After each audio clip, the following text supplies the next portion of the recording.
हमारे व्यस्त जीवन में ईश्वर की आवाज़।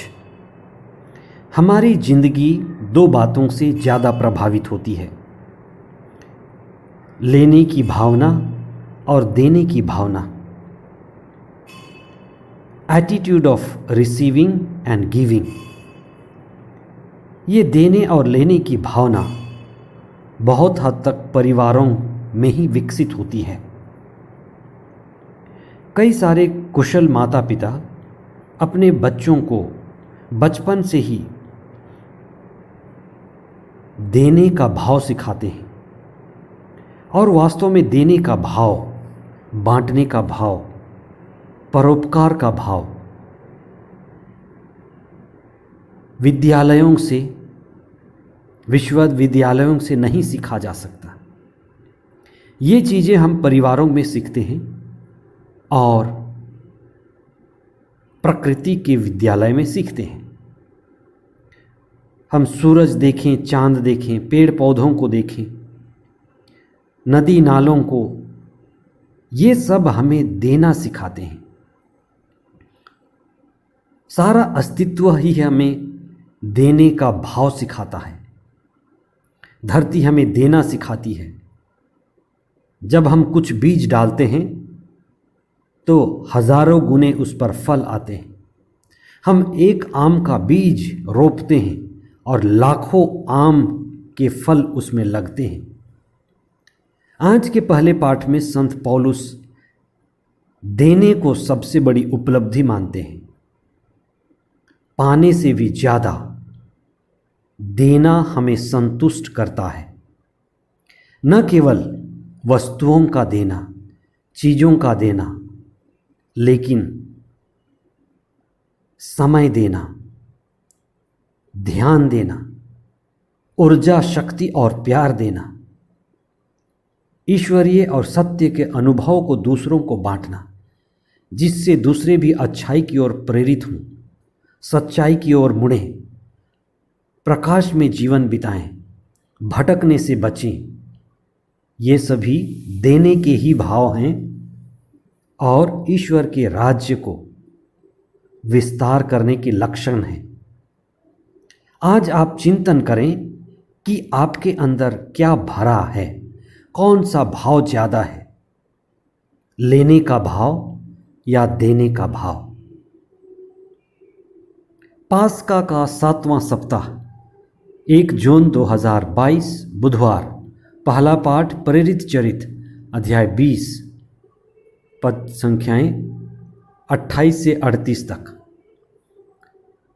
संत यूहन्ना का सुसमाचार अध्याय 17 पद संख्याएं 11 से 19 तक। हम क्या करें कि हम संतुष्ट और शांतिमय जीवन बिता सकें?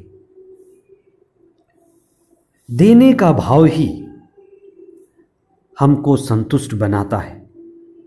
देने का भाव हमें प्रार्थना के द्वारा और अपने रोज दिन के व्यवहारिक जीवन में छोटे छोटे अभ्यासों द्वारा साधना की तरह हमें देने के भाव को जारी रखना है। क्योंकि हम जिस समाज में रहते हैं वहाँ स्वार्थ ज़्यादा है। वहाँ पाना, इकट्ठा करना, चीज़ों का उपभोग करना, और जिस तरह से आज मीडिया और बाजार और उपभोगवाद फैला है, उसके द्वारा लेने की लहर, लेने की बातें, लेने की भावना ज़्यादा होती है। ईसा ने अपने शिष्यों को शिक्षा दिया और उनको चेताया, उनको ज्ञान से भरा कि वे इस संसार के नहीं हैं, वे स्वर्ग राज से आए हैं और उनको ईश्वर का राज्य स्थापित करना है और वे पुनः ईश्वर के राज्य में होंगे। यहाँ उन्हें ज़्यादा समय रहना नहीं है। प्यारे भाई, प्यारी बहन, आप इस चीज़ पर विशेष चिंतन करें कि हम यहाँ हमेशा नहीं रहेंगे। हम यात्री हैं। अब प्रभु यीशु ने इस बात को स्पष्ट किया कि हम कुछ ही समय के लिए यहाँ हैं, हम इस संसार के नहीं हैं। जैसे ईसा ईश्वर की उपस्थिति, ईश्वर का राज्य स्थापित करने के लिए इस दुनिया में आए थे, वैसे ही उन्होंने अपने शिष्यों के विश्वास को मजबूत किया और बड़े मजबूती ढंग से उन्हें बनाया और उनको बताया कि ईश्वर के राज्यों की मूल्य के लिए आप कार्य करें। जैसे स्वयं ईसा ने अपने जीवन को समर्पित किया, अपने अहंकार को विसर्जित किया, अपने शिष्यों के पैर धोए, उन्हें उदाहरण दिया और अंतिम दिनों तक ईसा अपने आप को समर्पित भाव से उनको सिखाते रहे, उनके साथ जुड़े रहे, उनके साथ प्रार्थना करते रहे और उनके उत्साह को बढ़ाते रहें। आप जहाँ भी रहें, लोगों के उत्साह को बढ़ाएं, उनको प्रार्थना करना सिखाएं, अपने विश्वास को मजबूत करते हुए जीवन बिताएं। संत पौलुस एफेसस में अगुवाओं के साथ ऐसा ही करते हैं। संत पौलुस ने एफेसस के अगुवाओं को आगाह किया कि आप विश्वास में मजबूत रहें, लेने वाले नहीं लेकिन देने वाले बने। ईश्वर ने आपको आशीष दिया है। वे ये भी चेताते हैं कि मेरे जाने के बाद विश्वास में भटकने वालों की संख्या बहुत है और भी बढ़ जाएगी, और ये भटकने वाले लोग दूसरों को भी भटकाते हैं और भ्रमित करते हैं। इसलिए आप अपने विश्वास में मजबूत रहें, ईश्वर से जुड़े रहें और प्रार्थना करते हुए जीवन बिताएं। आइए हम प्रार्थना करें।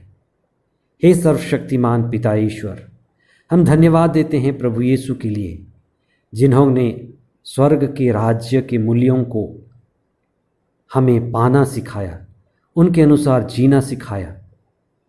प्रभु यीशु ने हमें समर्पित होना सिखाया कि किस तरह से हम समर्पित होकर ईश्वर के राज्य के लिए कार्य करें।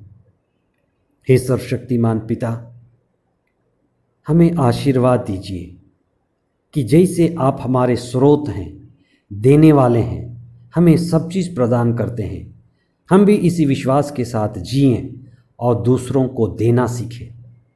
अपना समय, अपनी ऊर्जा, अपनी शक्ति, अपना ध्यान और जो भी हमने सीखा है अपनी मुक्ति के लिए और दूसरों की भलाई और मुक्ति के लिए अपने आप को समर्पित करें। जैसे प्रभु यीशु के चेले पवित्र आत्मा की संगति और साथ से अपने आप को पूरी तरह से समर्पित करके एक नए ईश्वर के राज्य की स्थापना किए, हमें भी वही बल और कृपा मिले। हे पवित्र आत्मा, हमें प्रकाशित कीजिए। हे पवित्र आत्मा, हमें अपनी समझदारी से, प्रज्ञा से भर दीजिए। ये प्रार्थना हम करते हैं हमारे प्रभु ख्रीस्त के द्वारा। आमीन।